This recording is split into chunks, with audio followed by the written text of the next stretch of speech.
Inmediatamente con el dirigente del sector social vía Zoom, Fernando Peña. Saludos, buenos días, Fernando. ¿Cómo están ustedes? Muy bien, muy bien. ¿Nos escucha, bueno, Fernando? ¿Nos escucha? Sí, le escucho. ¿Y ustedes a mí? Ah, qué bueno, sí, le estamos escuchando perfectamente. Un honor tenerle, Fernando. Vamos inmediatamente al tema. ¿Cuál es la valoración que ustedes hacen en relación a los 2 años del gobierno de Luis Abinader? Luces sí la tiene y sombras. Bueno, tú haces una pregunta en plural. Y al hacer una pregunta en plural me pone en un momento de dificultad. Porque yo solo puedo responder en este momento como analista, como politólogo, como activista social, como hombre de izquierda, como investigador. No puedo hablar a nombre de ningún colectivo, no me corresponde esa valoración. Sin embargo, desde el punto de vista propio, desde el punto de vista muy individual, creo que la pregunta planteada entre luces y sombras nos deja un problema político como si fuera una cuestión física, y no se trata de eso. Aunque entiendo justamente la figura que se usa, y es lo suficientemente poética como para que uno hable de una realidad tan dramática como la que se ha impuesto a vivir a través de la historia al pueblo dominicano. Luces y sombras siempre andan juntos. Eso es un problema, dirían los filósofos de la dialéctica, ¿no? Lo bueno y lo malo, lo que sirve y lo que no sirve, la luz y la sombra siempre andan juntas. Es una cosa, no es absolutamente luz ni absolutamente sombra. No lo es, eso está súper demostrado a través de la historia, el pensamiento humano hace mucho tiempo resolvió eso. Entonces, yo no quisiera que lo manejáramos nada más entre luces y sombras. Luces y sombras deberá ver la gente para tratar de estimar, cuando terminemos de reflexionar y de analizar, cuánto de luz hay y cuánto de sombra tiene. En mi caso particular prefiero intentar un análisis de las cosas que han pasado en la realidad. Tenemos 2 años de gobierno. Cuando este gobierno llegó no como el producto de lo que el PRM había hecho. No llegó como producto de la decisión de un partido político, ni llegó como producto de una articulación de fuerzas que habían generado lo suficiente para derrotar 20 años de corrupción PLDista. No fue eso lo que pasó. Lo que aconteció hace 2 años y algo más es que se produjo un cambio en el gobierno y en las condiciones políticas del país como resultado de lo que fueron intensas, contundentes, gigantescas manifestaciones del pueblo dominicano demandando el fin de la corrupción y de la impunidad y la salida del gobierno de un grupo político que se convirtió en una claque que controló el Estado dominicano, aprovechó el gobierno, depredando el Estado, constituyó una fortuna fracturada, por supuesto, como lo demuestran los resultados finales, pero una fortuna que era capaz de competir con las fortunas tradicionales de los grupos históricos que han sido hegemónicos y monopólicos en la vida de la República Dominicana. Un grupo que fue capaz durante 20 años de construir una fortuna y competía con el grupo Vicini, con el grupo Risset, para no hablar de los Brugal, de los Barceló, de los tabaqueros, de esos grupos grandes que conoce la historia económica y la vida institucional de la República Dominicana. Capaz de competir con cualquiera de los grupos y superior a todos los grupos particulares, por ejemplo, de Santiago, que hay mucho decir en la vida y en la historia económica de la República Dominicana. Ese grupo fue derrotado en la calle por la movilización del pueblo, sintetizada en la consigna de fin de la impunidad y recuperación de lo robado. Y para ello, el pueblo dominicano contó con una esperanza que se concretó desde el punto de vista electoral en lo único que fue posible en ese momento, porque Marcha Verde y el pueblo movilizado no eran una propuesta política partidaria armónica o articulable al sistema político electoral del país. Y como no era así, entonces alguien iba a cosechar, y lo cosechó oportunamente el Partido Revolucionario Moderno, que construyó una alianza política que fue capaz de derrotar al PLD porque el país estaba en la puerta o de una situación de ingobernabilidad tal que no tuviera ningún tipo de miramiento sobre la propia institucionalidad del país. Y el riesgo de la ingobernabilidad entonces forzó a que los grupos del poder permanente permitieran y presionaran para salir finalmente del gobierno del PLD, primera parte impidiendo la reelección de Danilo y segunda parte derrotando a su candidato a lo que fue la propuesta del danilismo sin Danilo, que era la candidatura de González.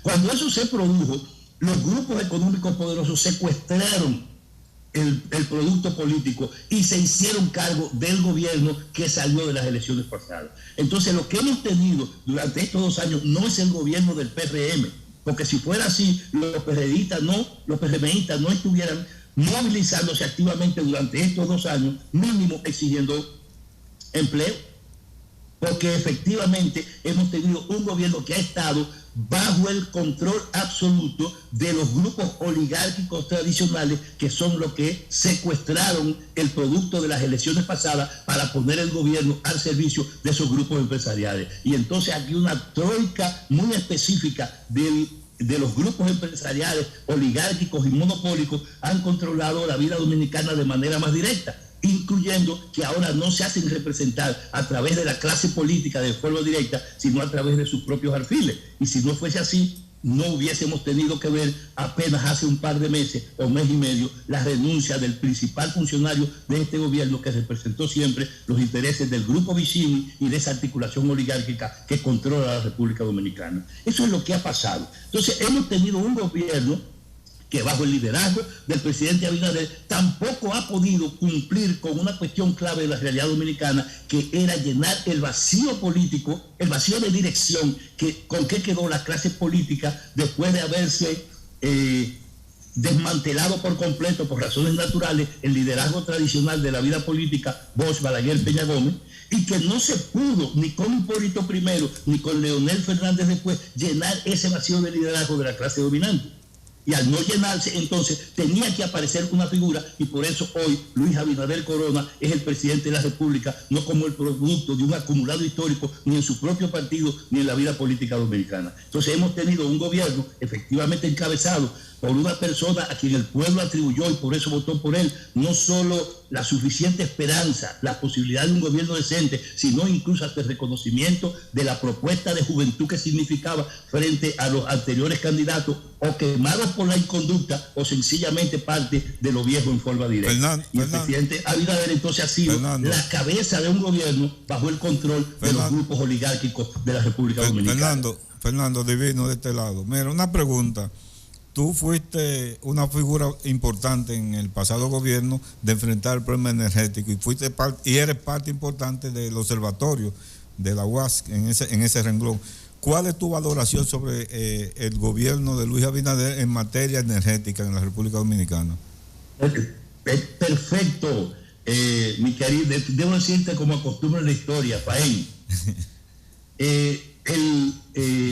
La pregunta tuya permite darle continuidad a lo que decía. Eso que resultó entonces en estos 2 años fue un gobierno que estuvo revestido de una promesa con una propuesta de programa. Y entre esa propuesta de programa no solo está el tema eléctrico, está el manejo del tema de la salud, el tema de la educación, el tema de la seguridad ciudadana, el tema del medio ambiente, el agua y las industrias extractivas. Está el tema de la producción agropecuaria de la República Dominicana, está el tema de salvar la República Dominicana y sus medianos y pequeños productores de lo que fue la impronta neoliberal que devastó la economía dominicana en sus términos nacionales y cerró mucho más la posibilidad del desarrollo del mercado local.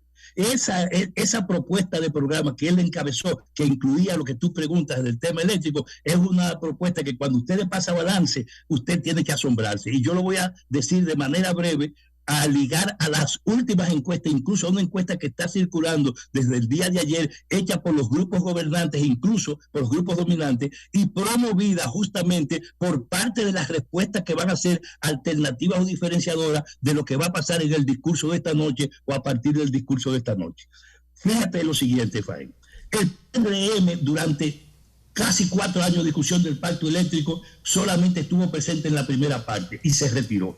Fue la sociedad civil de la que formé parte, y lo digo con muchísimo orgullo en nombre del Observatorio de Políticas Públicas de la UAS y del movimiento social, del movimiento popular del país, que resistimos durante casi 4 años continuos y en una discusión de alrededor de 6, 7 años el tema eléctrico para enfrentar a los grupos generadores y a la corruptela de gobierno que hizo una gigantesca fortuna. Una parte importante de la riqueza del PLD, de la cúpula del PLD, proviene precisamente de las mafias establecidas en el sector eléctrico. Y derrotamos esa posibilidad y el PLD no pudo imponer un pacto eléctrico. Dejó un documento mostrenco que no pudo ser firmado porque la sociedad civil resistió, porque el movimiento social hizo propuestas incluso mucho más acabadas, más elaboradas científicamente, mejor presentadas que el gobierno, que el empresariado y que una franja de la cúpula sindical que se prestó justamente a esos manejos. El PRM no estaba en nada de acuerdo con lo que había planteado el PLD. Cogió el documento del PLD y en un ratito lo llevó al Palacio y lo firmaron entre ellos y la cúpula del CONEP,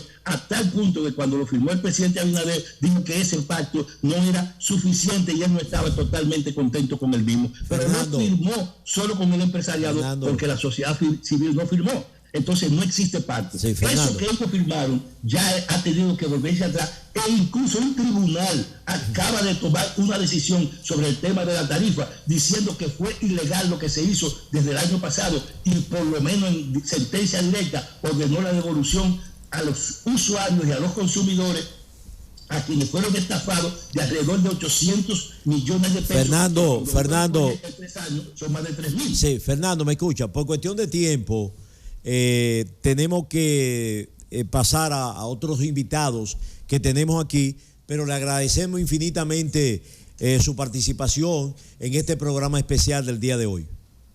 Pero quisiera solamente sintetizarte en 30 segundos una cosa. Sí. Cuando tú pasas balance de todo ese programa y ves lo que pasa con las encuestas y lo que se dice, y ves la seguridad ciudadana, el estado de la salud, la insatisfacción de la gente, entonces tú dices, esas políticas que se propusieron fracasaron durante estos 2 años. Y hoy el presidente de la República solo podrá hacer un discurso de tipo reeleccionista apoyado en la manipulación de la conciencia colectiva y partiendo de estadísticas y de números que solamente se fabrican en el Banco Central para servir a esa lógica de los grupos de poder. No habrá nada nuevo que no sea grandes promesas para tratar de generar una ilusión que a un gobierno en declive y a una popularidad en picada le puedan permitir proponer en el día de hoy de nuevo y de manera más abierta un discurso reeleccionista que las propias encuestas que circulan hechas por el empresariado en el día de hoy ponen al descubierto que definitivamente no hay ninguna posibilidad de continuar con lo mismo y mucho menos de volver hacia atrás. Gracias, Fernando Peña, por este privilegio. Gracias, estamos a su orden. Muy bien.